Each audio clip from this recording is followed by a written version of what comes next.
Is making your family a blessing, no? So mga kapatid, lahat naman po tayo dito may family. Wala naman po siguro dito lumabas galing sa wala. Lahat po tayo may pamilya. So lahat po man ng may pamilya, palakpakan natin ang ating Panginoon. And right now, pag-aaralan po natin mga kapatid kung paano magiging blessing ang ating pamilya. Hindi lang sa ating kapamilya, but sa labas din ng ating pamilya, mga kapatid. So napakaganda po ng topic na ito. So mga kapatid, our times are getting harder. Our times are getting tougher, mga kapatid. As the days go by, napakahirap na po ng buhay. May mga tao po na nag-i-strive na lang. Isang kahig, isang tuka. Minsan isang kahig, tatlong tuka kasi may mga anak. No? Pero sa buhay natin, mga kapatid, anong pangako ng Diyos? Nakakayanin po natin lahat. Basahin po natin sa 2 Timothy 3, 1-3. Ang sabi dito ng banal na kasulatan, "But know this, that in the last days, perilous times will come." Sa mga huling panahon, mga kapatid, ang kahirapan ay darating. Which is ngayon, nangyayari na po siya. No? And for men will be lovers of themselves. Ang mga tao daw ay magiging mapagmahal sa sarili. Which is evident na po ngayon. Dahil ang tanging topic na lang ng mga tao ngayon is about themselves. Sinong bida? Ako, sarili ko, ako. Diba? Ngayon na po ang mga trend ngayon. Diba? Ang mga vloggers, sino binibida nila? Siyempre, sarili nila. Alangan magbida sila ng iba. Diba? Ano pa? Lovers of money. Mga tao ngayon, maibigin na sa pera. At nakakalungkot po ito, mga kapatid, kitang-kita na po natin. At nakakalungkot minsan sa mga magkakapatid pa to. Bakit sila nag-aaway? Dahil sa mana. Diba? Pinagkakaila ang mga magkakapatid dahil sa pera. Ano ba ang pera, mga kapatid? Pera ay kasangkapan lamang. Para tayo makabili, para tayo ay magkaroon ng mga gamit natin, ng pangkain, but never ever sa buhay natin na mahalin natin ang salapi.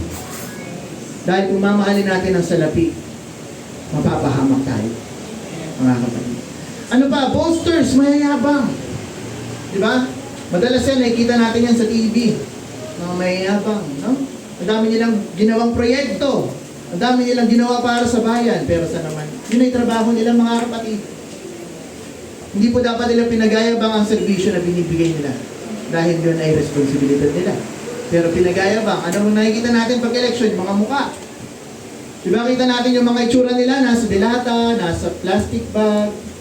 Pero ang perang ginamit, pera ng bayan. No? Mga kapatid, hindi ako sumisimpatya sa September 21, ha? Baka sabihin na, nakikisabay tayo. No. Ito po yung salita ng ating Diyos, no? Ano pa? Proud. Yan. Proud na proud sa sarili. Blasphemers. Mga hindi naniniwala sa ating Panginoong Diyos. Disobedient to parents. Hala. Pero ba dito nun? Mga hindi masunurin sa magulang. Pag sinabing umuwi ng maaga, umuwi, umaga. Huwag naman po sana tayo na. No? Mga kapatid, huwag tayong maging suwail sa ating mga magulang. Unthankful. Hindi marunong magpasalamat. Diba? Unholy. Hindi mga nagpapaging banal. Mga kapatid, kung ano yung buhay nila noon, yun pa rin. Unloving, unforgiving, hindi marunong magpatawad sa kapwa. Slanderers, mga mapalirang puri, mga chismoso, chismosa.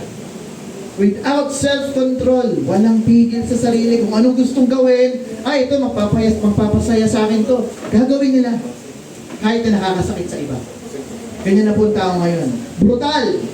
Diba? Mga violente na mga tao ngayon. Lagi nyo makikita sa balita, road rage. Diba? Anong pinagawa yan? Nagkasingitan lang. Tapos namatay. Dahil saan? Sa kayabangan. Ayaw magpatalo eh. Ego. Despisers of good. Ayaw nila sa mabuti. Yan na po ang kalagayan ng ating mundo, mga kapatid. And us, bilang Christians, dapat tayo ay naiiba. dapat tayo hindi na po nakikitaan ng mga ganitong mga ugali. Mga kapatid, pag tayo naging anak na ng Diyos, dapat ang uunahin natin palagi ang ating Panginoong Diyos. Hindi na po yung ating sarili. Amen. Kasi pag inuna natin yung ating mga sarili, syempre gusto natin best para sa atin, no? Pero hindi natin alam, yung best para sa sarili natin, meron pa palang best na inihanda ang ating Panginoong Diyos para sa atin. Madalas hindi natin yung nakikita kasi bulag tayo ng ating mga sariling kagustuhan. So, ngayong umagang ito mga kapatid, I encourage everyone na siya sa atin yung sarili nyo na, am I a child of God? O ako pa rin ba ang naunguna sa sarili ko? No? So, sa pamilya natin mga kapatid, minsan sa mga ama, sayang konti yung mga tatay ngayon, no? Nakapanghinayang, yung mensahe ng Diyos, no? Kasi para sa atin to eh. Ano ba inuuna? Pag uwi ni tatay sa bahay, anong tanong agad? May pagkain ba dyan? Gutom na ako eh, pagod na ako eh. Pero ang isang Kristiyanong ama, ang tanong niya dapat palagi sa asawa niya, kumusta ang hapon mo? Kumusta ang araw mo? Napagod ka ba? Hindi yung hanap agad ng hanap kung anong gusto. Ano ka, hari? Hindi po ganun dapat ang mga tatay.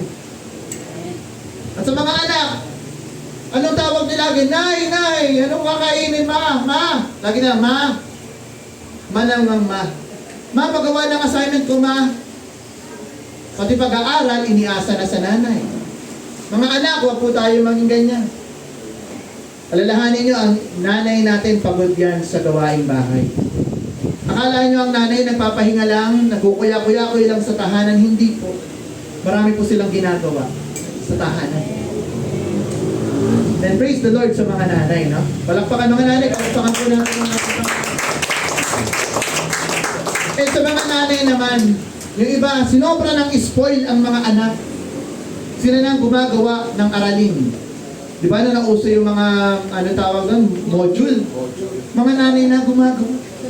May mga naging honor, first honor, na ang nanay ang gumawa. Dapat si nanay yung may medalya. Hindi yung anak. Mga nanay, dapat hindi po tayo ganun. Kasi hindi po natin naturuan yung ating mga anak. Oo nga, proud kayo. First honor ang anak niyo, pero wala naman siyang natutunan. Ano yan? Peke. Pag tinanong ng teacher, ay hindi ko po alam yun, si mama po gumawa ng assignment.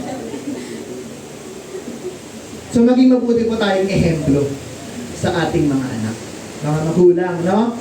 So ganun po dapat. Sa mga may asawa, sa mga may anak, dapat lagi po tayong gumagawa ng mabuti, mga kapatid. Ituloy po natin sa 2 Timothy 3:4-5. Ang sabi din dito, ito pa po yung mga traits ng mga tao ngayon, no? Traitors, mga traidor, headstrong, matitigas ang ulo, haughty, mga makukulit, mga pagmataas sarili, lovers of pleasure. Mas inuuna yung kasarapan sa buhay, comfort, no? Siyempre yun naman ang gusto natin, lahat masaya. Sino ba naman gusto sa malungkot, di ba? Ano pa? Rather than lovers of God. And then sa 5, having a form of godliness but denying His power. Ito yung nakakatakot mga kapatid. Marami, mga Kristiyano to, having a form of godliness. They declare, they profess that they are Christians, but they are denying the power of God. Hindi nila sinasabuhay ang buhay Kristiyano. Kasi marami naman kahit sino pwede magsabi ako naniniwala ako sa Diyos. Ako, nananampalataya ako sa Diyos. Pero hindi ginagawa ang mga utos ng Diyos. Tawag doon mga kapatid, mga blasphemers. Mahiya kayo sa Panginoon. No? Pag Sunday nandito, pag weekdays, best friend ang mundo. Huwag po tayong gano'n, mga kapatid. Dapat, bilang Kristiyano, sinasalungat natin itong mga to. At sana, ang mga makikita lagi sa atin, yung mga fruits of the Spirit, no? Yung love, patience, joy, peace. No? Dapat yun po yung makikita sa atin. Isang example po dito mga kapatid, bigyan ko kayo ng example. May dalawang magkapatid, si Kuya at si Bunso. Parang kami lang ni Pauto, no? So, si Mama nagluluto ng pancake. Meron siyang isang malaki, isang maliit. So nag-aaway yung mga kapatid, akin yung malaki ha? Hindi, akin yung malaki. Ako paborito ni mama eh. Tapos, sinabihan sila ng kanilang nanay. Alam niyo ba, kung si Jesus ang bibigyan ng pancake na yan, ibibigay niya yung malaki doon sa kapwa niya. Ay, ganun ba yon? So sabi nung panganay, sige kinausap niya yung bunso niya. Sige, ikaw muna si Jesus ngayon. Nagets mo? Para sa kanya mapunta yung malaki. Kasi si Jesus ibibigay yung malaki sa kapwa. Matalino. Minsan ganun po tayo mga tao no? Gumagaling tayong mag-twist ng mga pangyayari. Nagagamitin pa natin ang salita ng Diyos para sa sarili nating advantage. At huwag na huwag po natin gagawin yan. Ang tinuturo po sa atin ng Diyos is the act of sacrifice. Dapat kung tayo, matuto tayo yung magbibigay palagi. Hindi tayo yung tumatanggap. Amen. Amen? Kasi ang marunong magbigay, marunong yan magmahal. Amen. Dapat yun po. Amen. And the biggest threat sa buhay natin mga kapatid is kung ang hari sa buhay natin is yung mga sarili natin. Kasi kapag ang namumuna sa buhay mo ay sarili mo, syempre hindi ka papatalo. Bakit ako magbibigay sa iyo, di ba? Deserving ka ba? Ganyan lagi yung mga tanong natin di ba? Pag magbibigay tayo, deserving ba yan? Hindi naman deserving yung bigyan. O madalas, nagbibigay tayo sa mga taong alam natin may kakayahan, magbigay sa atin pabalik. Totoo, di ba? Pag may exchange gift, sino dito gusto exchange gift? Di ba?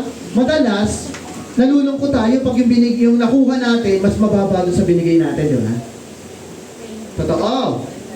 Huwag tayong mag-ano dito, mga kapatid. Totoo yun.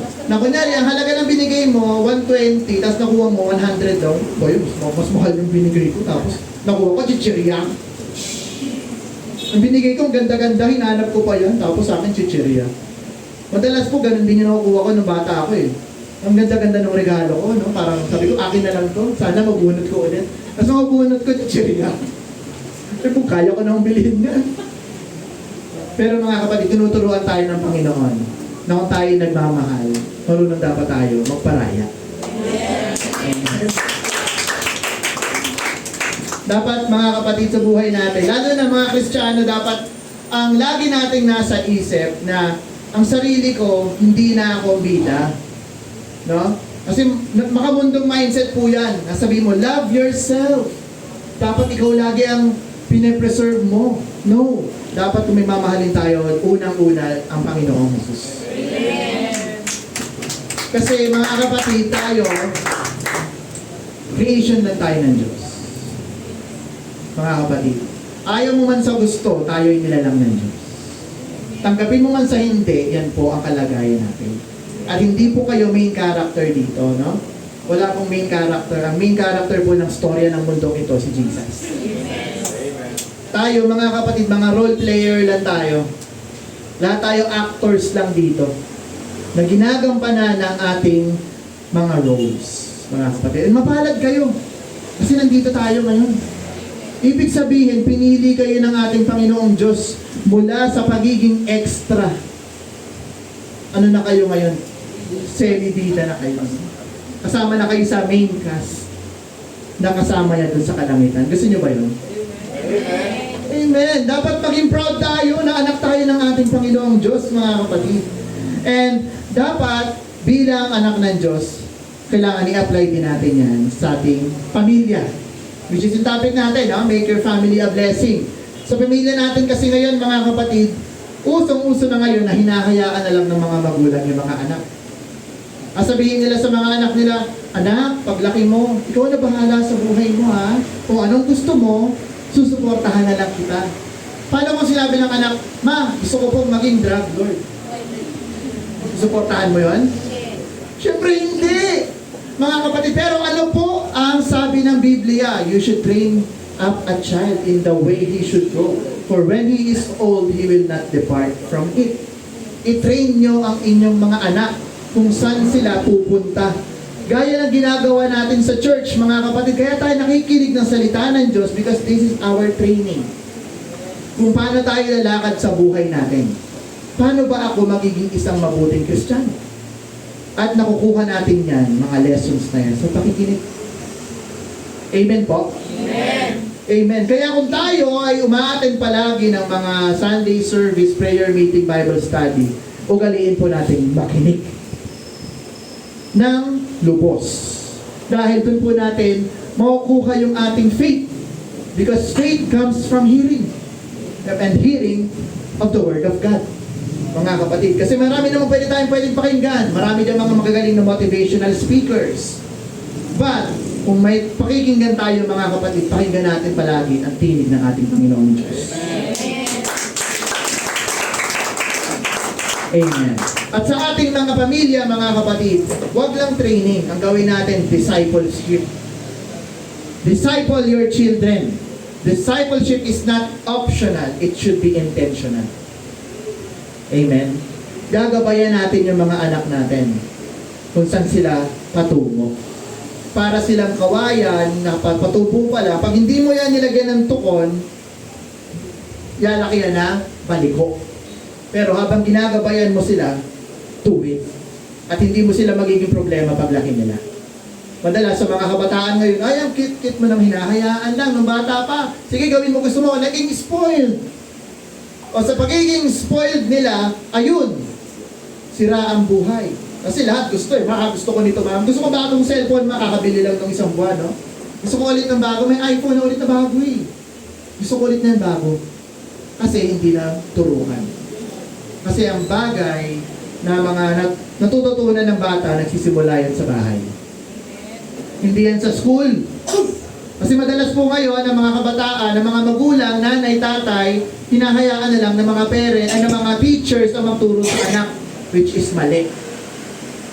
Sabihin nila, kaya nga may teacher eh, para magturo. Wow, ang tatamad na. Minsan, ang tagapagturo pa ng mga anak, cellphone. Babad ang anak sa cellphone. Ano tuloy ugali ng anak? Ugaling cellphone. Parang robot na, parang AI na.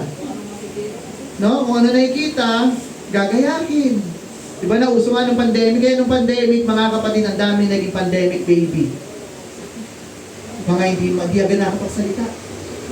Kasi walang interaction. Nakikinig lang sila. Nakakalungkot. Pero kung yun nagabayan ng magulang, tatalino mga bata. Kaya niwala po kung isang batang hubog sa salita ng Diyos lalo na. Matalino yan. Be-bless ng ating Panginoon dyan. Panginoon Diyos yan. So we are created unique by God. So dapat mga kapatid, we complement each other. Lalo na dito sa bahay, panambahan natin mga kapatid. Sabi nga hindi lahat na nandito ay tatawagin bilang preacher, hindi lahat tatawagin teacher, hindi lahat tatawagin bilang singers or musicians. Lahat tayo may kanya-kanyang roles na dapat natin gampanan. Tulad ng katawan, di ba? Hindi naman lahat pwede puso, hindi naman lahat pwede bibig. May kanya-kanya po tayong role. Kung ano po yung role na ibibigay sa atin ng ating Panginoong Diyos, linangin natin, i-enhance natin, be intentional na sabihin natin sa ating Panginoong Diyos, kung ako po, Panginoon, ay taga-upo lang. Sana po, Lord, turuan niyo po ako maging maglinis ng upuan ko. Amen? Kung ako po'y taga-linis, Lord, sana turuan niyo po ako na mas maging mahusay pa sa tagapaglinis. Kung ako po'y tagapagsalita mo, Panginoon, turuan mo po ako na mas maging magaling pa pong tagapagsalita. Diba? Hindi yung kahangarin mo na, Lord, hindi ka naman pala design doon. Na, Lord, gusto ko pong maging ganito. Pero sabi ni Lord, hindi ka nga pwede dyan, ano? Tapos pilit ka ng pilit. Hindi po ganun dapat. Magpasako po tayo sa ating Panginoon Diyos. No? Ang bawat isa ay importante, and we are meant to be a blessing, mga kapatid. Sabi sa Proverbs 24:16, for a righteous man may fall 7 times and rise again, but the wicked shall fall by calamity. So mga kapatid, ang isang taong maayos, righteous, alam ko maraming problema na tayo hinaharap, no? Lahat naman tayo dito may problema. Pero ang isang taong tapat sa Panginoon, mahulog man tayo, madapa man tayo, lagi tayong babangon. Amen. Amen. So remember natin mga kapatid, ito yung main topic natin ngayon is yung 4 eyes natin. We should know what? First, our identity. Sino ba tayo sa ating Panginoong Diyos? Integrity. Ano ba tayo kung may nakatingin sa atin or wala? And then inheritance. Ano yung mamanahin natin? Pwede natin ipamana sa ating mga anak. Integration, paano natin siya gagawin? So, ang magiging main examples natin dito mga kapatid is yung mga Rechabites. Isa po silang lahi noong Old Testament na ang kanilang pinaka-main father is si Rechab. So, basahin po natin mga kapatid. Jeremiah 35, 1-2. The word which came to Jeremiah, inutusan po si Jeremiah dito, from the Lord in the days of Jehoiakim, the son of Josiah, king of Judah, saying, sabi ng Diyos sa kanya, go to the house of the Rechabites. Speak to them and bring them into the house of the Lord, into one of the chambers, and give them wine to drink. So mga Rechabites, mga kapatid, they are isang lahi, nomad sila, wala silang sariling lupain, mga manlalakbay sila, mga kapatid, and they are known sa hindi pag-inom ng alak. Amen. So tuloy tayo.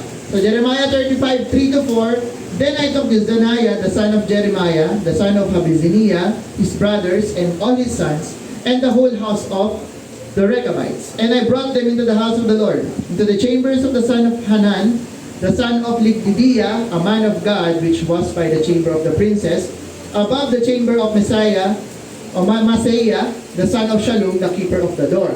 So binigyan po sila ng pwestong maganda, yung mga lahi na to. Then 5, then I set before the sons of the house of the Rechabites bowls of full wine, and cups. I said to them, drink wine.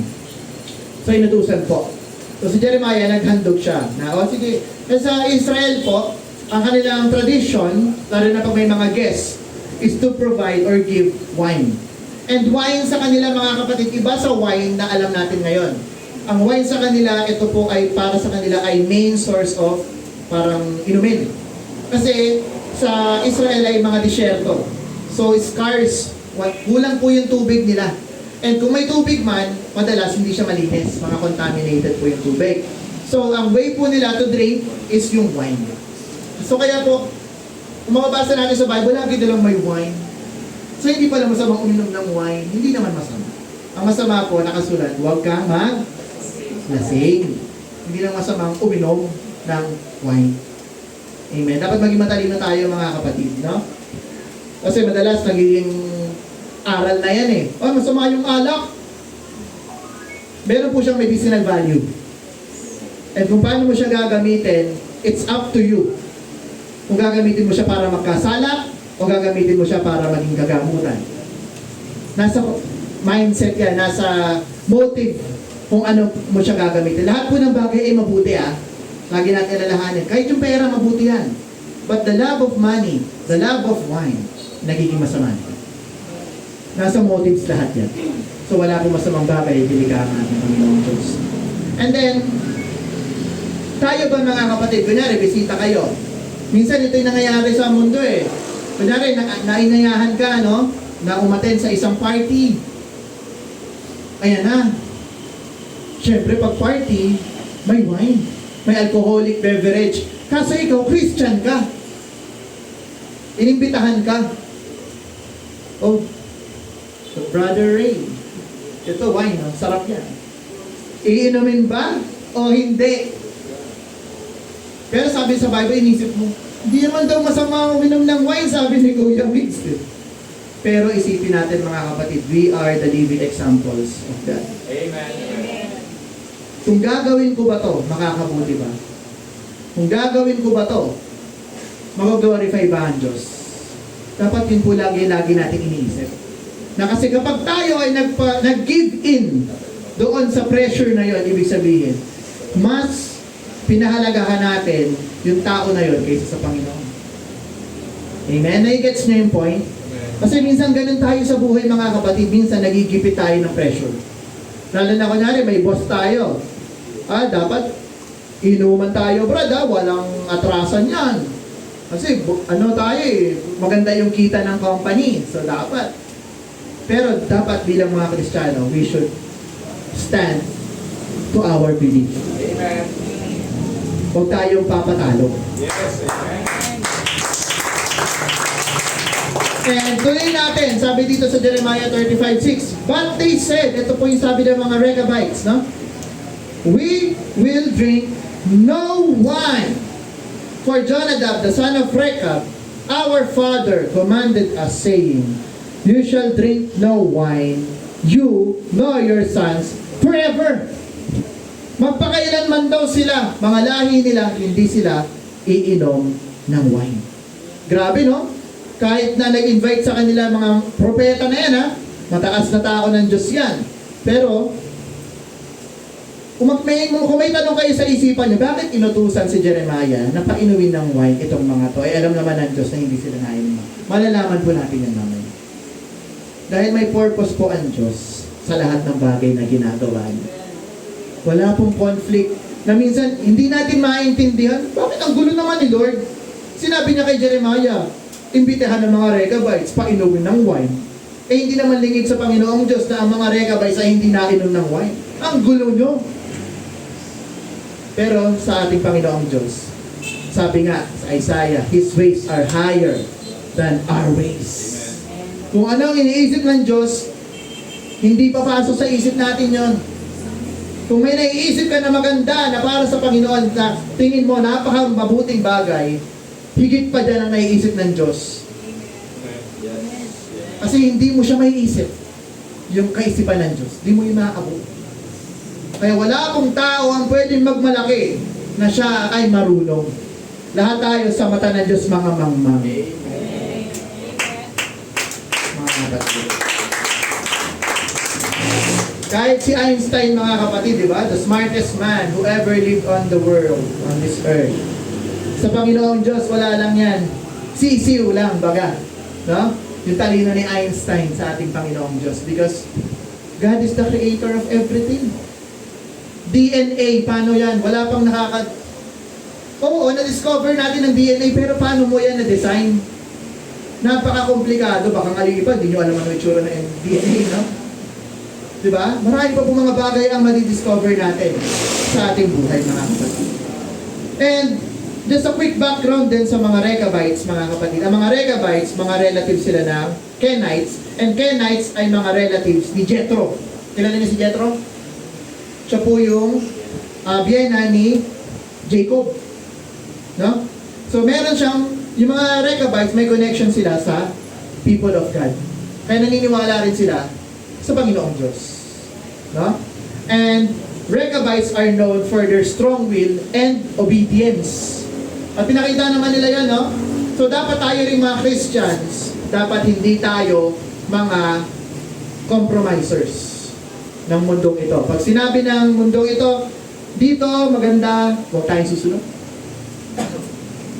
Dito may blessing, sabi, huwag tayong susunod, mga kapatid. Dahil sa end of times, mga kapatid, marami magsasabi na itong si Kristo, ito ang kaligtasan, ito, but that is the work of the Antichrist.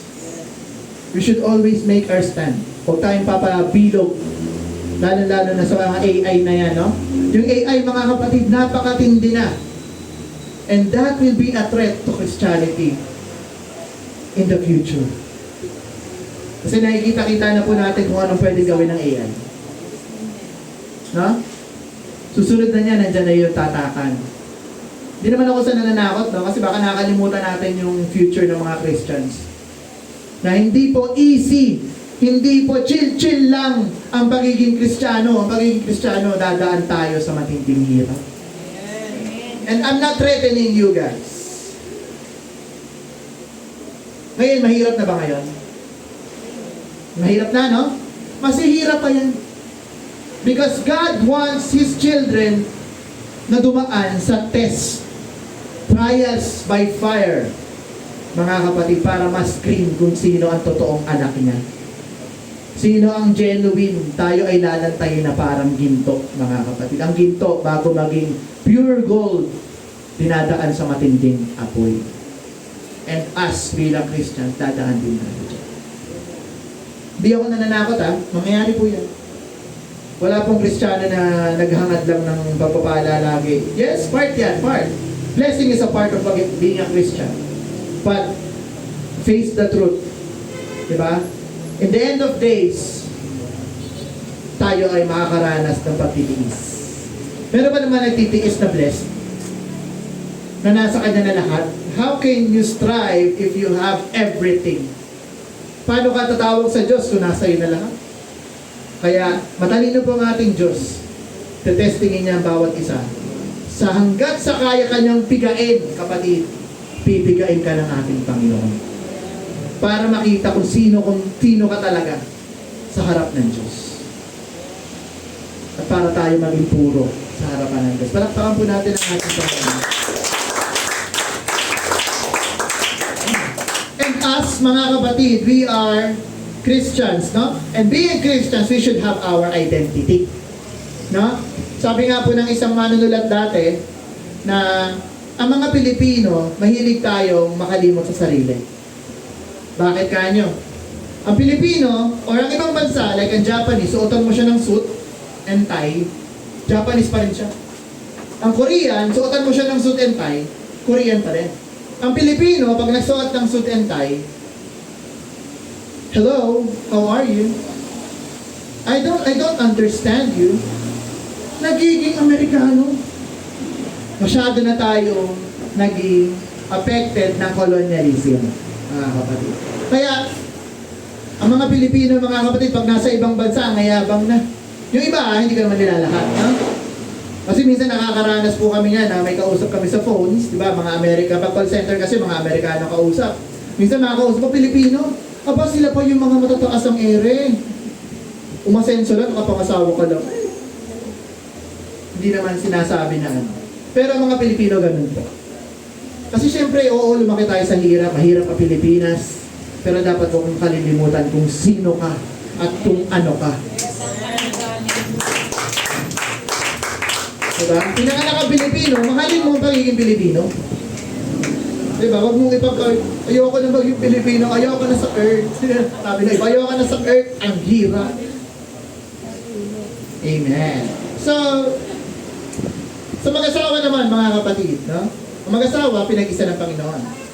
They're not two, but one. Sa mag-asawa, sabi dito, dapat ang mag-asawa hindi lang nagtititigan sa isa't isa. Dapat tumitingin sila sa isang direksyon na pupuntahan nila. Mas tumatagal po ang pagsasama kapag nakatingin po sila sa isang direksyon. Naniniwala kayo, mga kapatid? Kaysa nagtititigan sila, ano yun? Araw-araw na lang kayo nagtititigan. Wala na kayong nararating. At mas maganda, mga kapatid, ang mag-asawa o nakatingin sa isang direksyon patungo sa Panginoon Jesus. One way lang. No? And mga tatay, balik ulit tayo, no? Kasi family tayo, family-oriented ng topic natin, no? Mga tatay, tayo ay binigyan ng misyon ng ating Panginoon. Amen. Tulad ni Adan, si Adan, mga kapatid, binigyan ng misyon ng Diyos. Anong misyon ni Adan? Pangalanan ng mga hayop. Diba? Yun yung mission niya eh. Na mula sa mga ibon sa impapawid, sa mga land animals, sa sea creatures, pangalanan niya. And, nakita po ng Diyos na medyo malungkot si Adan.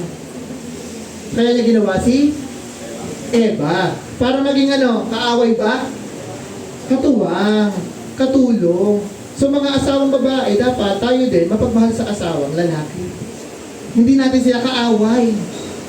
Katulong po kayo ng asawang lalaki. Pero hindi dahil katulong kayo, ang lalaki, huwag nyo namang abusuhin ang asawa nyo, babae. Diba? Hindi porket na sinabi, ay, katuwang lang pala kita eh. Sumunod ka lagi sa akin. No! It's a partnership. Wala pong mataas, wala pong mababa. Kayo'y pinag-isa. Meron ba naman na iisa lang na may mataas, may mababa? Wala. Kayo'y iisa. Dapat sa mag-asawa, nagmamahalan, nagtutulungan. Amen? Yan. Dapat happy tayo lagi. And, one example, mga kapatid, how do we know God's mission or purpose sa ating buhay? Sa buhay natin, mga kapatid. Bigyan ko kayo ng example. Mayroon nga na upuan dyan, bro. May props tayo, no? Ayan. Ano to? Upuan. Upuan, no? At ang upuan, ginawa siya para upuan. Yan. So yan. Sarap umupo, no? Ang upuan, hindi siya pwedeng gawing higaan. Kasi pag ginantayan mo yan, hulog ka. No? Tapos, ang upuan, hindi rin siya pwedeng gawing payong. Diba? Pero pwede naman, di ba? Kaso ang bigat. Di ba? Kaya ang payong magaan eh. Mga kapatid, ang isang creation, may purpose yan. Ginawa yan sa isang purpose. Ang upuan, ginawa siya para upuan. Ang higaan, ginawa para higaan. Ganon din tayo sa ating Panginoon. Tayong mga tao, ginawa with a purpose. Alam niyo yung purpose niya? Baka hindi. Dapat alam nyo, ang purpose natin is to glorify God. Kasi mga kapatid, kapag ikaw, hindi mo ginagawa ang purpose mo bilang isang anak ng Diyos, hindi mo nag-glorify ang ating Panginoon. Amen. And you are not serving kung ano yung use mo. Kung ginawa kang ng inuman ng Panginoon, pero ayaw mong magpainom, wala kang silbi. Kung ikaw ay walis, pero hindi ka naglilinis, wala kang kwenta. Ano ka, display? Diba? Tayo mga kapatid ay binigyan ng ating Panginoong Diyos ng purpose sa buhay. So dapat lamang po nating alamin kung ano yung purpose natin. Madalas sinasalungat natin eh, upuan ka, gusto mo maging payong, mabibigatan ka. Diba? Sa buhay. So alamin mo kung nasaan ka. Kung ano ang kalagayan natin sa ating Panginoon. Amen. And how we will know what God's design for us? You ask God. You pray. Na Lord, ano po talaga ang plano mo sa buhay ko? Lord, lead me. Na manguna ka po sa akin. At ang ating Panginoon Diyos ay napakabuti at sasabihin niya sa iyo, ito ka oh, ito ang purpose mo sa buhay. Amen. And mga kapatid, just a reminder, minsan kasi din, may mga tao na sinasabi nila na iisa lang naman, oy, marami namang daan patungo sa kaligtasan. Yung Diyos, mga Diyos, isa lang yan. Huy! Hindi po ganon. Mga kapatid, iisa lamang po ang pangalan na makaliligtas sa tao. And you know that name? His name is Jesus. Only Jesus saves. Wala pong ibang pangalan na makakapagligtas sa atin. No? Hindi po si Ama, hindi si Allah, hindi si Buddha. Wala. Si Jesus lang. At huwag po natin ikahiya ang ating Panginoong Jesus. Minsan pag nagte-testimony, salamat po kay God. Marami pong God. Salamat po kay Lord. Sinong Lord? Drug Lord, gambling Lord. Marami pong Lord. Bakit ba natin kinahihiya si Jesus, no? Yun ang lagi kong parating tanong eh. Why are you ashamed of saying the mightiest word? Jesus. Nahihiya ba kayo? Baka pag sinabi niyo yung Jesus, masunog kayo? Bakit? Yun ang tanong. Kayo na lang makakasagot niya. Sana sa mga susunod na mga panahon, pag may magsasabi dito sa harapan, they will have the strength. They will say it boldly na si Jesus ang nagligtas sa kanila. Hindi sino mang Lord, hindi sino mang God. Meron pa nga Papa God. Ano ba yan? Sarap paluin. Papa God, ano yun? Mayroong brother. Tingin niyo sa Diyos, brother niyo lang? No! Napaka-reverent po ng ating Panginoong Diyos just to say that He's just your brother. Yes, pwede naman. Ay, sabi rin ni Abraham I am a friend of God. Yes. But syempre, nandun pa rin yung level ng respect natin sa ating Panginoon. Na hindi lang dun yung tingin mo sa Kanya. Na kaibigan, brother, no. He is the one and true God. And karapat-dapat lang tayo ay sambahin siya with fear and trembling. Amen. Diba? Kahit si Satanas, takot yan sa Diyos. Maniwala kayo. Nanginginig pa yan, magkaharap yan, Lord. Pero yung mga tao, taas no pa, no? Sino ka ba, Lord? Diba? Kini-question pa ang ating Panginoon Diyos. Huwag po natin gagawin yan, mga kapatid. Dapat tayo ay maging tagasunod ng ating Panginoon Diyos. Amen. And how do we know that our faith is true? Sabi sa John 1:18, no one has seen God at any time, the only begotten Son, which is Jesus, who is in the bosom of the Father, He has declared Him. So dumating po sa point na dineclare ng Ama, ang ating Panginoong Jesus, ang kanyang anak. Which is, wag na po tayo malilito, hindi po sila dalawa. Mga kapatid, isa lang po sila. Ang sabi nga po sa Biblia, na ang salita ay nagkatawang tao. Ang Diyos at ang kanyang salita ay hindi magkaiba. Sila ay iisa. Sobrang misteryo lang talaga na hindi maipaliwanag ng siyensya kung paano naging flesh ang ating Panginoong Jesus. Because that's a spiritual miracle. At hindi po kaya, kahit sinong tao, hindi po kaya paliwanag yun. Wala pong matalinong tao makapagpaliwanag kung paano nangyari yun. Na naging flesh ang salita. Wala po. Amen? And John 14:16 to 17, and I will pray, ito naman sa Holy Spirit of the Father, He will give you another helper. Sino to?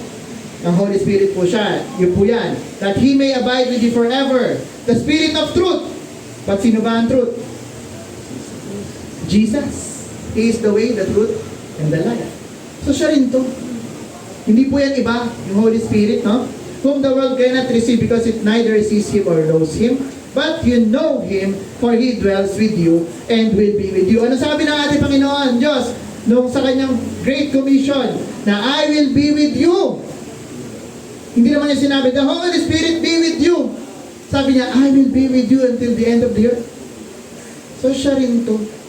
Ang Holy Spirit na tinutukoy niya dito is His presence. Kaya wag po tayo malilito na, ay, ang dami palang Diyos, tatlo pala. Iba-iba eh. Figurative po ang speak sa Bible. And it was never being preached. Wala pong nasulat ni isang talata na nagsasabi na tatlo ang Diyos. Hanapan nyo ako, mga kapatid, maniniwala ako pag may nakita ako na nagsasabi na ang Diyos ay tatlo. Pero anong sabi sa Biblia? Sa Deuteronomy 6:4. Hear, all Israel, the Lord your God is one God. Pero ano sabi ng mundo? Tatlo ang Diyos. No. Pero naniniwala ako, mga kapatid, that time will come that they will also understand the oneness of the Lord. Kasi madalas, mga kapatid, minsan nakakapakinig ako ng preaching ng mga nasa Trinity, and it always goes to being one God.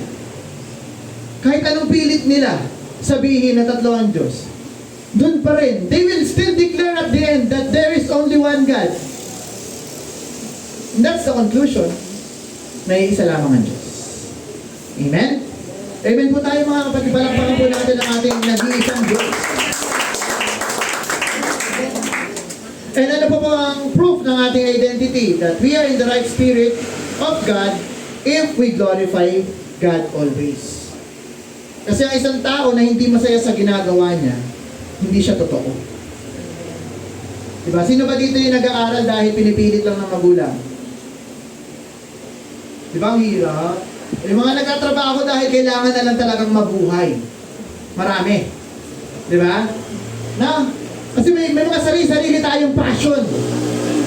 May mga iba gusto maging astronaut, may iba gusto maging bumbero, science. Di ba yung mga pangarap ng mga bata tayo, no? Scientist, astronaut, police, ano pa ba? Doktor. Pero dahil sa hirap ng buhay, hindi na narating. Yung doktor, naging konduktor. No? Naging contractor daw. Pero mayaman ng mga contractor, ha?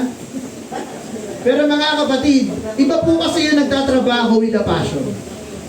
Yung ginagawa mo yung isang bagay na gustong-gusto mo. No? Kunyari, pangarap mo maging painter. Siyempre, gusto mo mag-paint. Kaso trabaho mo, nasa call center ka, nagpo-calls. Ang kailangan kumita eh. Kailangan ko mabuhay. Hindi ako mabubuhay sa pagpipaint. Siyempre, hindi buo ang kasiyahan mo sa ginagawa. Iba pa rin yung gusto mo yung ginagawa. Kaya tayo, dun mo malalaman kung ang isang tao ay totoong Kristiyano. Alam niyo kung bakit? Kapag na-excite sila, kapag may gawain. Uy! Prayer meeting na naman! Alas 3 na, teka lang, ako siguro may ginagawa ko. Attend na ako! Hindi yung, uy, prayer meeting na naman. Hahanapin na naman ako ni Pastor. Hindi ba pwedeng bukas na lang? Diba? Sabi nga ng mundo, pag gusto, paraan, pag ayaw, ang dami nating dahilan. Ganyan din po sa ating Panginoong Diyos. Pag gustong gusto mo ang Panginoong Diyos, you are excited to listen to your God. You are excited na umattend sa mga gawain ito. Nakakalungkot ang onti natin eh. Nasa na kaya excitement, no? That's the question na para sa inyo. Am I truly loving God? Or napipilitan lang ako dahil gusto kong maligtas?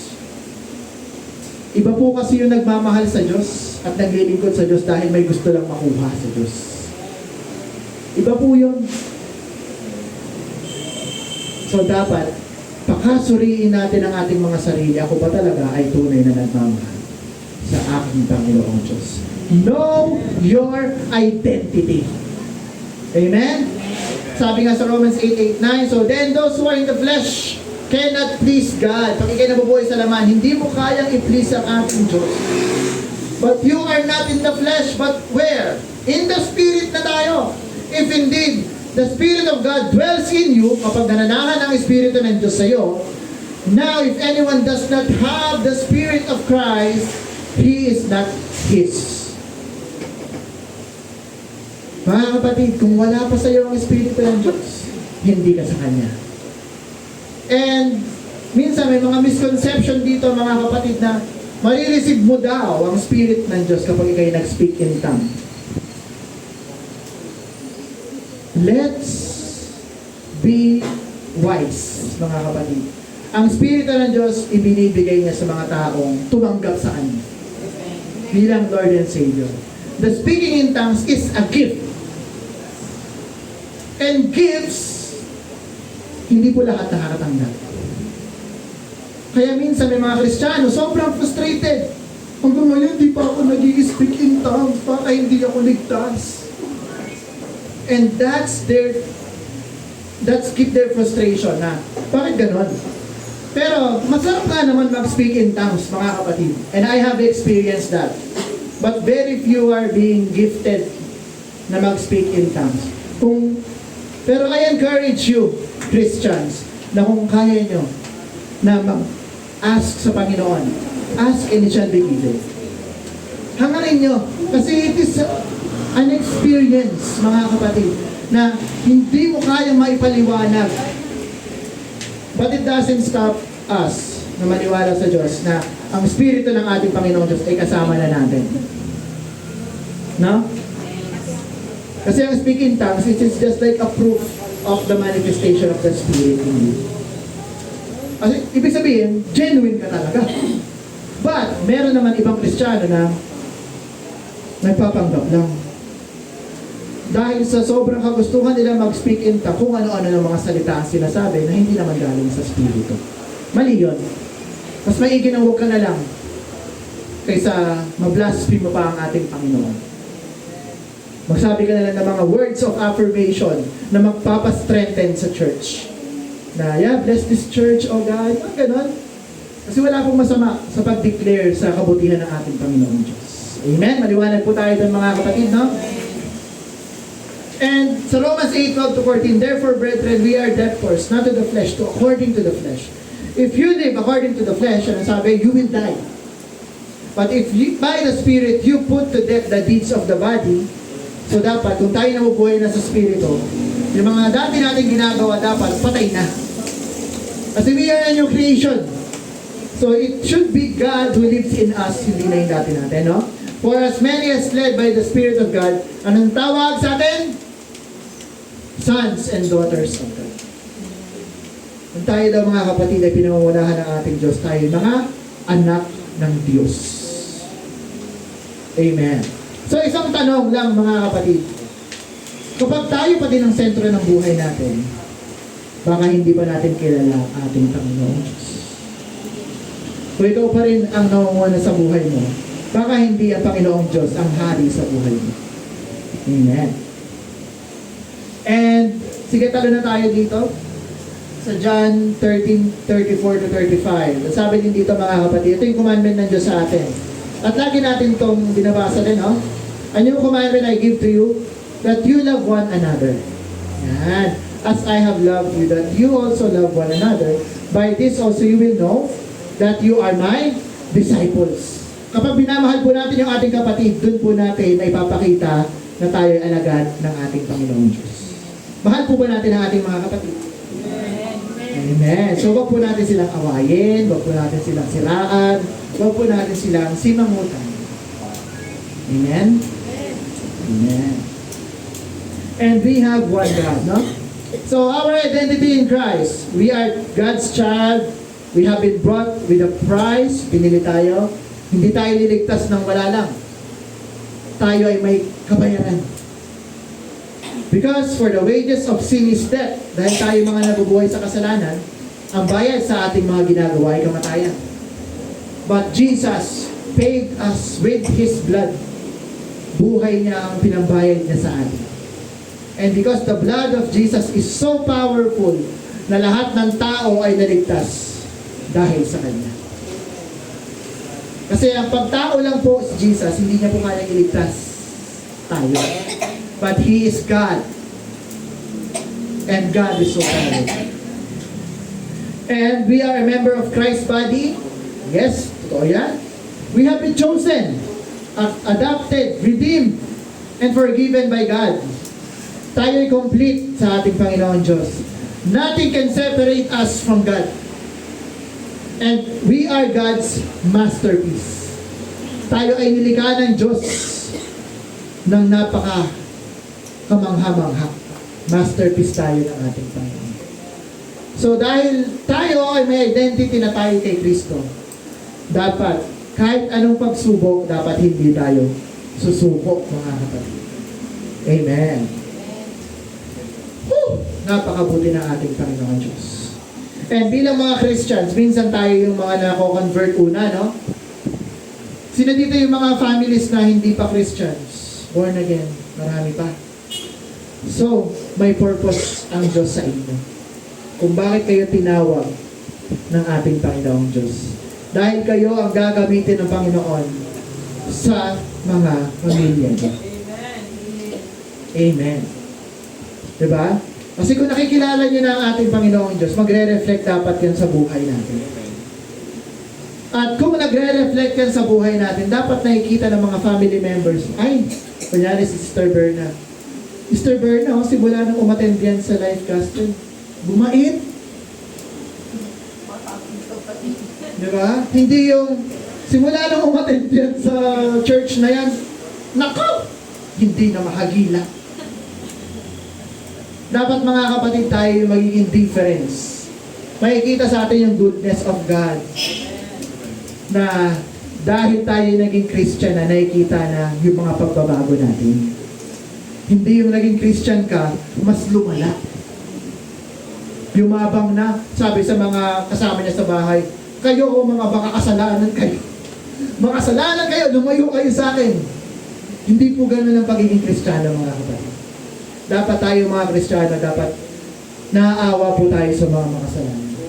Na Lord, hindi po nila alam yung mga ginagawa nilang mali. Lord, gamitin mo po ako maging kasangkapan na ma-share ko yung salita mo sa kanila para maranasan din nila yung nararanasan ko na kabutihan mo sa buhay ko. Ayaw nyo ba nun? Na yung mga kamag-anak natin kasama nyo na dito? Ayaw nyo na? Gusto nyo? Gusto, no? Para masarap sana, para sarap magsimba na buo ang pamilya. Sama-sama. Siguro kung ganun yung mangyayari mga kapatid, baka nasa 100 plus na tayo. Yes, amen. Amen, amen po. Amen, palakpakan po natin ang ating Panginoon. Kaya, sipagan na po natin. Marami pa pong makakapakinig ng salita ng ating Diyos. Marami pa. At huwag niyong ipagkait lalo na sa mga kamag-anak niyo yung goodness ng ating Panginoon. Baka sa huli, pag judgment na, sabihin sa inyo ng kamag-anak niyo, kilala mo pala ang tunay na Diyos, bakit hindi mo pinakilala sa akin? Nakilala ko sana si Jesus. Ang totoong Jesus. Naligtas sana kami. Huwag niyong itago si Jesus.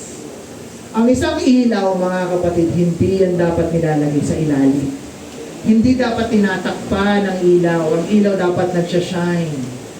Nagliliwanag. At ano tayo, mga kapatid? We are the light of the world. Gampanan natin yung role natin. Diba? Kung ang pamilya natin ay wala pa dito, pag-pray natin sila sa Panginoon na, Lord, I pray na sana isang beses makasama ko sila dito. At makita nila yung kabutihan. Diba? Parang ang sarap sa feeling na, kaysa makasama mo sila sa kapahamangan. O kaya nasa langit ka, tapos nasa impyerno sila, hindi ko ma-imagine. Kasi ngayon mga kapatid, hindi pa puno ang tickets. Hindi pa po nabibili mga tickets sa langit. Kasi ang pangako po ng ating Panginoong Diyos na once mapuno na ang numbers ng mga hentil na isasama sa kalangitan, babalik na siya. Hanggat may panahon pa mga kapatid, magsipag na tayo mag-share ng Word of God. Kasi once na mapuno na yung number ng mga seats sa ticket papunta sa langit, babalik na si Jesus. At dapat kasama kayo doon, ha? Walang magbaback out na ayoko na, Lord. Tagal mong dumating eh. Dapat kapag tayo nakakilala na sa ating Panginoong Diyos, tuloy-tuloy lang ang laban hanggang sa dulo. Amen. Alright, next po is our integrity. Ano ba itong integrity na to, mga kapatid? Ang integridad, ito po ang ating buong pagkatao. Amen. Ito yung totoong ikaw. Integridad. Minsan, sabi ng mundo, ang integrity daw is what you do without someone sees you. Diba? Pero ang integridad is yung totoong ikaw. It's how you live, who you are. Minsan kasi pag may kaharap tayong ibang tao, nag-iba ang ating pagkatao. Diba? Kunyari, nasa school tayo, meron kasi ibang tao, iba sila sa bahay, iba sila sa labas. Pag sa bahay, ang tahimik, pag sa labas, ang gulo.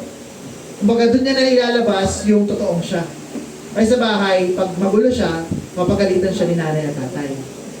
Diba? Pero sa ating Panginoong Diyos, kung sino ka, ilabas mo. Kung ikaw ay anak ng Diyos, ipakita mo na ikaw ay anak ng Diyos. Huwag mong ipakita na anak ka ng Diablo. Dalawa lang naman yan eh. Anak ka ng Diyos o anak ka ng Diablo. Wala pong in-between sa buhay ng tao. Mga kapatid. It's either good or evil. So, saan ka na? Siyempre, dun ka na sa maging anak ng Diyos. Amen? Ang pagiging Kristiyano, sabi nga, it is not being perfect, but being authentic.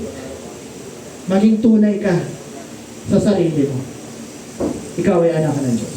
So balik tayo sa kwento ng mga Rechabites. Balikan natin yung 35:6. Ang sabi nila, we will drink no wine. Dahil yan po yung pangako ng kanilang ama na si Rechab. At ng kanilang ama din na si Jonadab. na hindi sila iinom ng wine. Forever. Ito mga taong to may integrity. Pinanghawakan nila yung belief nila, mga kapatid. Kahit napatay na si Rechab, na kanilang forefather, pinanghahawakan nila ang kanilang paniniwala. Kasi minsan may mga ibang tao, minsan Kristiyano pa, kapag walang nakatingin, may mga ibang denomination, ganun eh. Pag nasa church, ang babanal. Paglabas pa lang ng church, may mga nakikita po akong ganyan. Hypocrites. Diba? Sa loob ng church, ang babanal. Nakadamit pa ng mas formal pa sa amin. Nakaputi, nakabalat, pero paglabas, hit-hit buga. Minsan, pastor pa. Anong tawag doon? Hypocrites. Diba? Huwag po tayong ganun, mga kapatid. Pagdating sa simbahan, akala mo maamong tupa. Pagdating sa labas, gimmick dito, gimmick doon, gala dito, gala doon. Hindi mahagilap sa gawain. Nasaan? Wala eh. Huwag tayong ganun, mga kapatid. Pamuhay mo ang pagiging Kristiyano mo. Banago ka na eh. Binago ka na ng Diyos. Hindi ka na ganun. Dapat hindi mo na mahal ang mga dati mong minamahal na mga gawain. Diba? Pag Sunday, priority natin lagi ang Panginoong Diyos. At proud ako, mga kapatid, na sabihin na marami na pong maaga. Pero medyo nalulungkot pa rin kasi marami pa rin late. Amen? Amen. Marami ring absent. Mas nakakalungkot. Kasi na-miss nila ang Word of God. Sayang. May pagkain sana yung ating kaluluwa. Kasi ang Word of God po is the food of our soul. Mamaya gutom na yung soul nila. Amen. Sana, nakikinig din sila ng Word of God. Kahit sabihin natin na ibang pastor, okay lang yun. Basta makinig sila ng Word of God. Amen.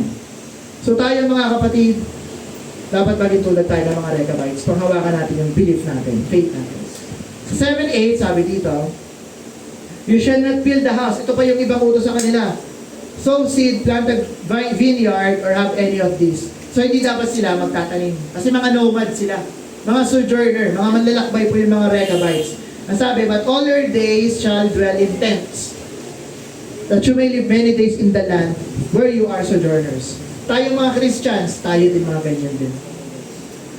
Ang totoong bahay natin, hindi dito sa mundong ito. No? Ang totoong bahay natin dun sa malayo, sa kalangitan, kasama ng ating Panginoong Diyos. Tayo lamang ay mga manlalakbay dito sa mundo. Temporary. Isipin niyo, nagbakasyon lang tayo dito. Huwag niyong mahalin masyado ang mundong ito. Dahil iiwan din natin ito. Mamili kayo. Mabuhay kayo ng 70, 80 years dito sa mundong ito, o mabuhay kayo ng eternal life kasama ang ating Panginoong Diyos. Amen. Doon na tayo sa tama. Piliin natin lagi yung walang hanggang buhay. No? Kasi nandun po ang blessing ng ating Panginoong Diyos. At nandun ang ating Panginoong Diyos. Amen. Napakabuti po ng ating Panginoong Diyos. At, sabi din sa 8, thus we have obeyed the voice of Jonadab, the sons of Rechab, our father, in all that he charged us, to drink no wine all our days, we, our wives, our sons, and our daughters.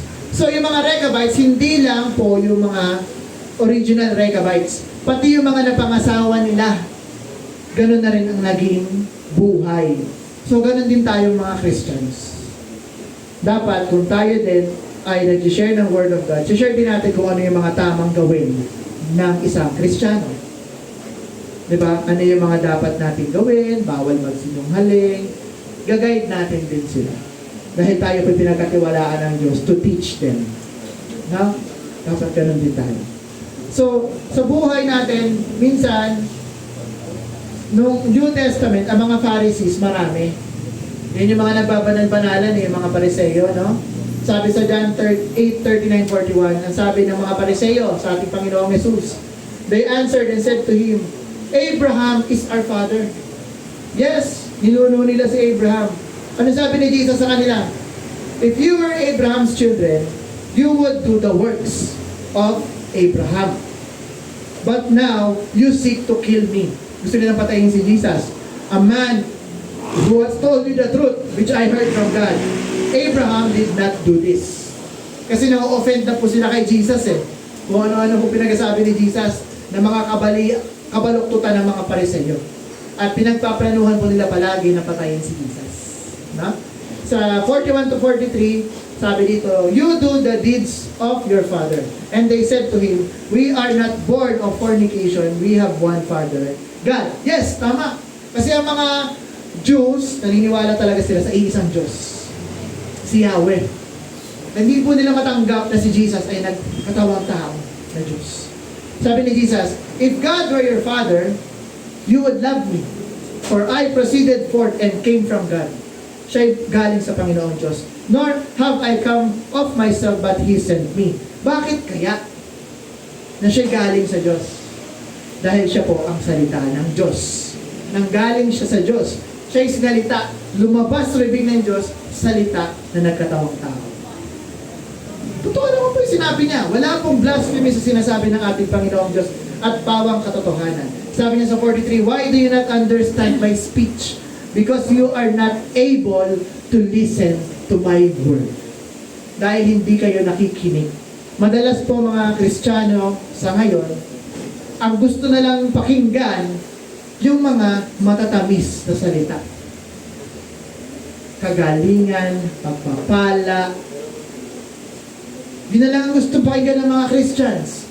Pero pag ang topic na is about kasalanan, karumantuman, kahirapan, ayaw nila yan. Kasi tinatamaan. No?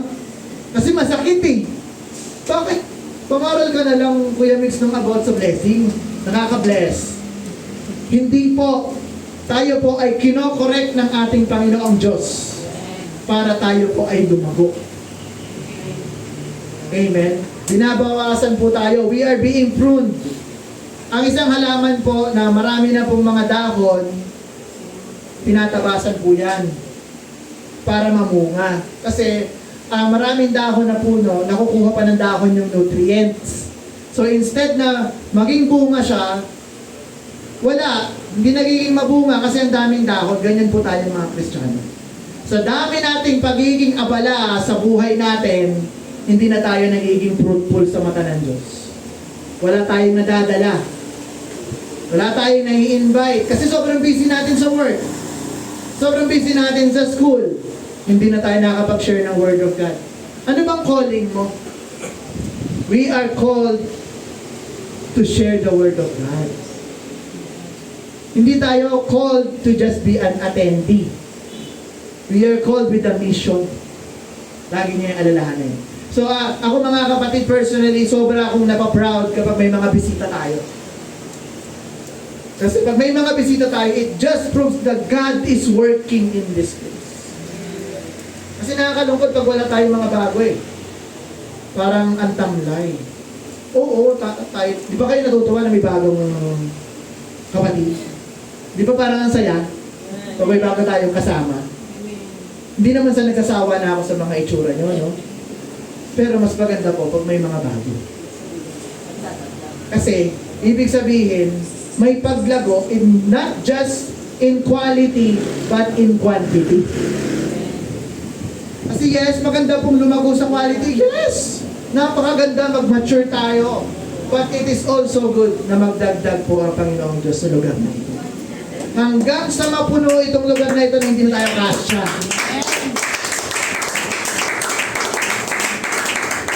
Kasi ako gusto ko po yun eh, yung magre-reklamo na kayo na, Kuya Mix, ang sikip na! Praise the Lord! Masikip na ang church. Di ba? Ang sarap po nun.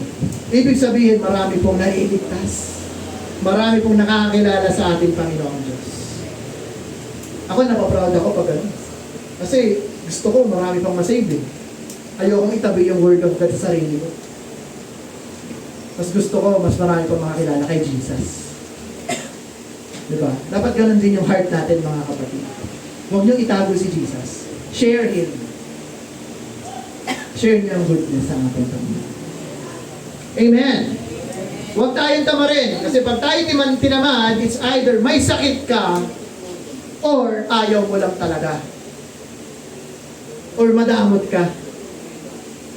Ayaw mong i-share ang greatest treasure, which is si Jesus. No? Alright, next. May oras ba ako? Paano? Meron pa. Inheritance. Mana. Yes. Sino gusto ng mana dito?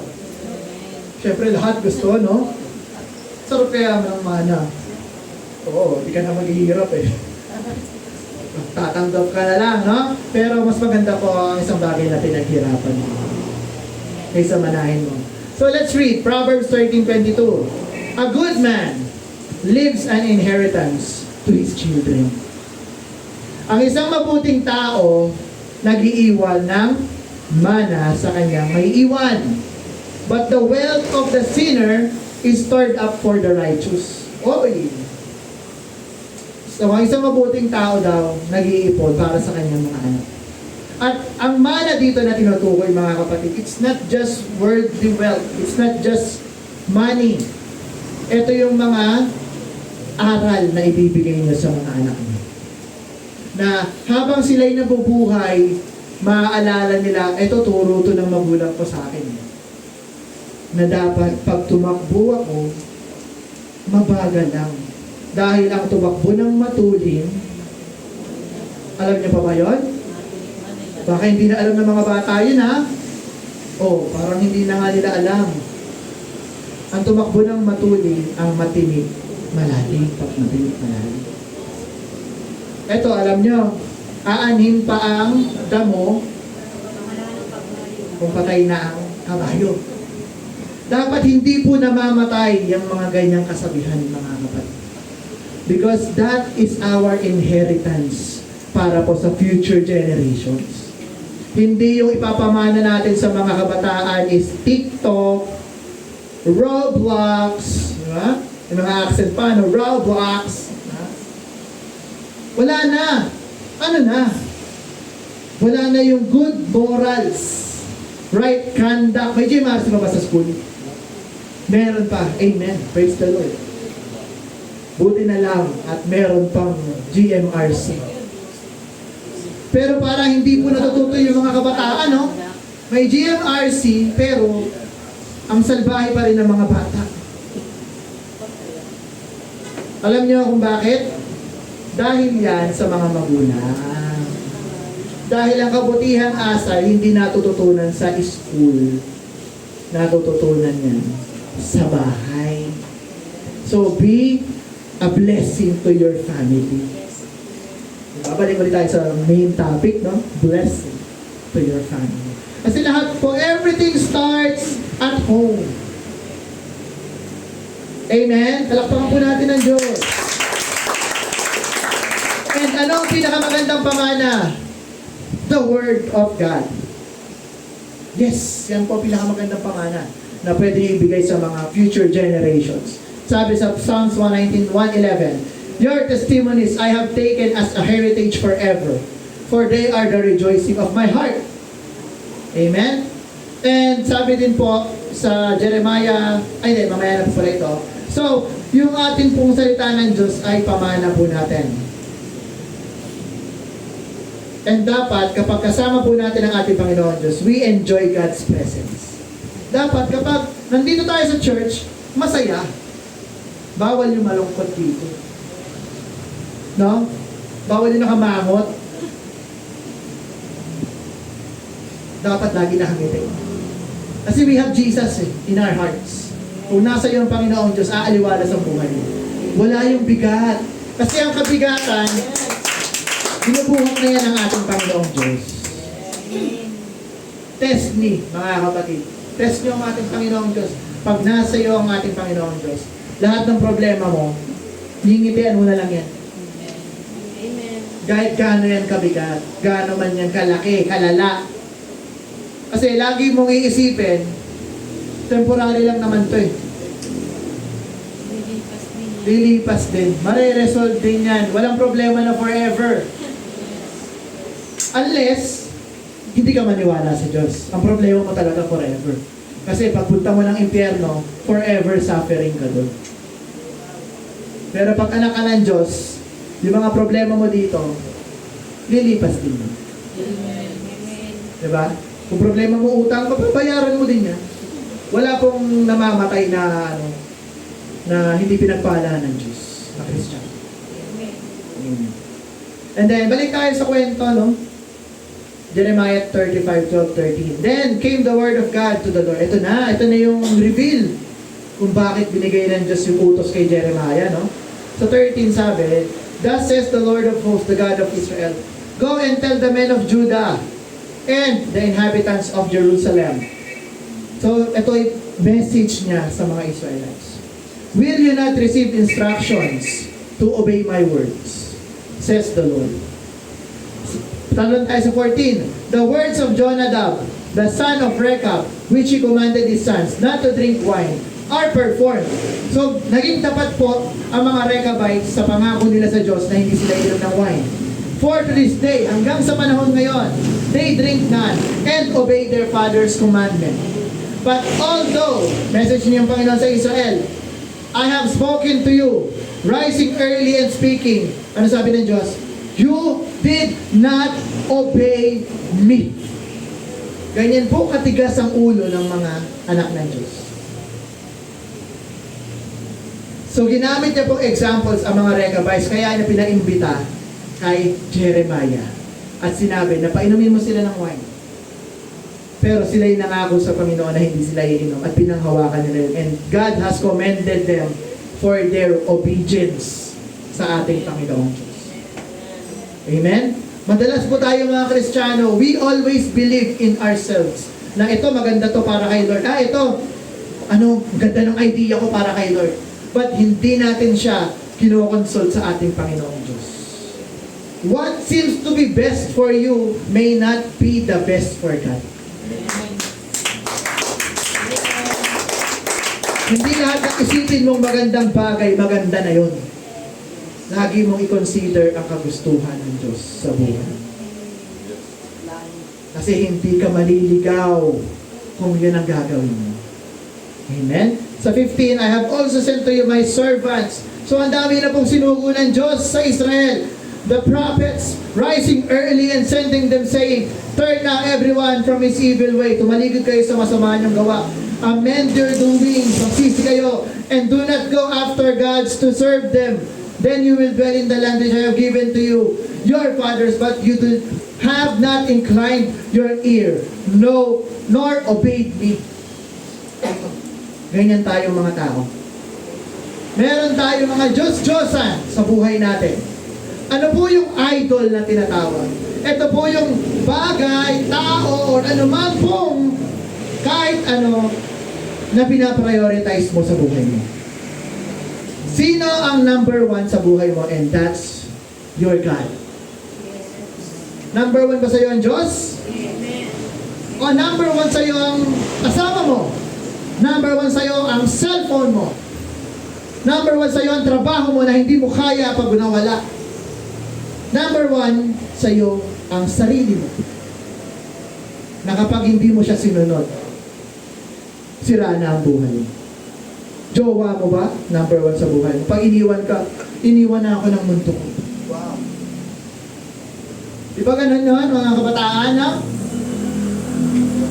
Pag nagmahal, buhos. Yes. Ang sarap magmahal pag iniwan, broken. Isa lang mga payo ko, mga kabataan, pag binahal niyo ang ating Panginoong Diyos, hindi kayo mabobroken.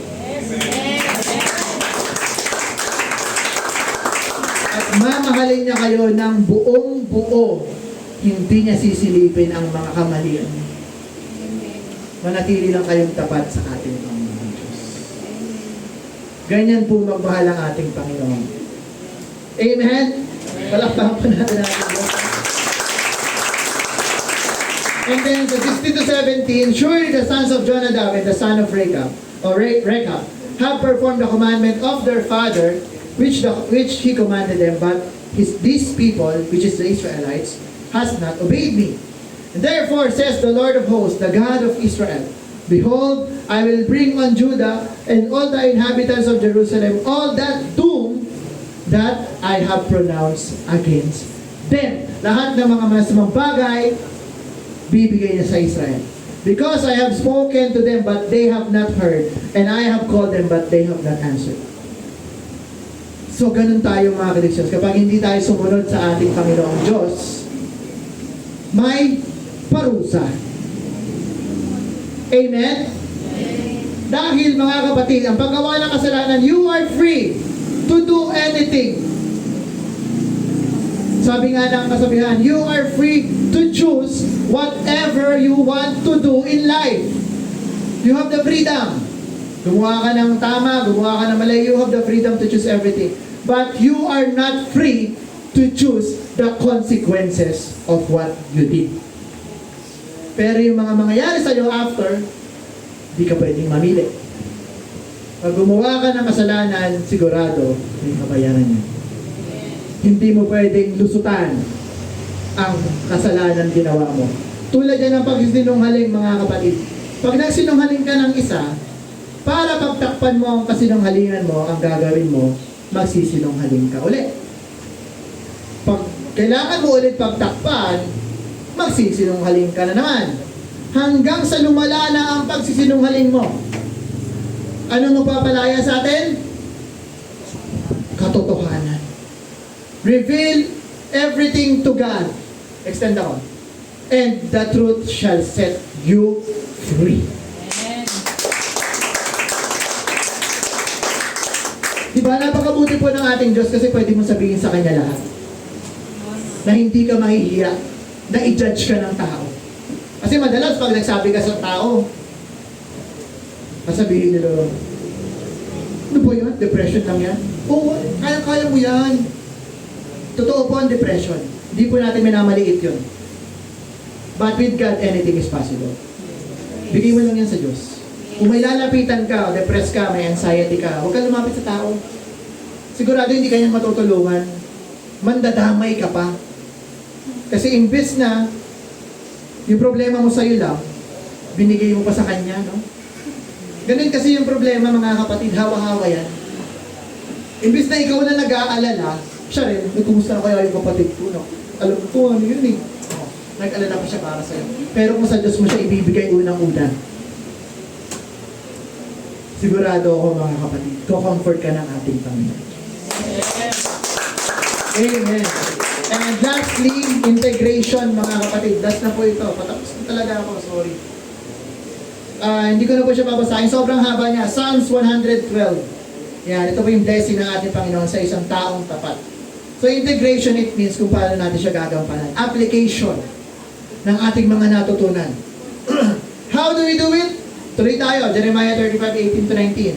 And Jeremiah said to the house of Rechabites, kinausap ni Jeremiah, thus says the Lord of hosts, the God of Israel, because you have obeyed, dahil kayo sumunod sa commandment ni Jonadab, your father, and kept all his precepts, and done according to all he commanded you.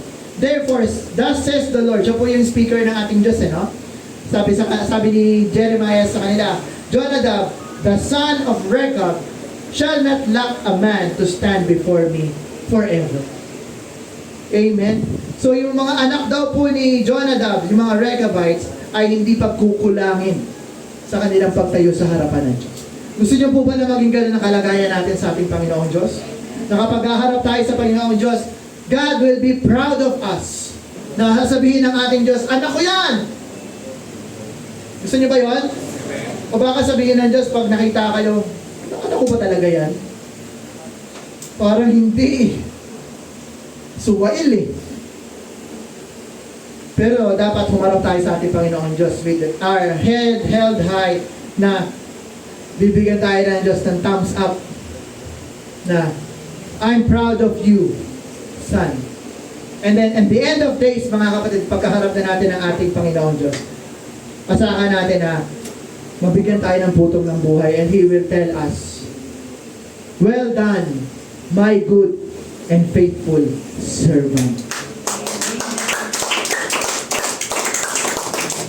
Napakasarap po na malaman na tayo ay bibigyan ng Diyos ng words of affirmation, na tayo ay gumanap ng mabuti sa buhay natin. Nagampanan natin yung role natin dito ng maayos. Kaysa yung sasabihan ka ng Diyos, "Anak, pasang-awa ka lang.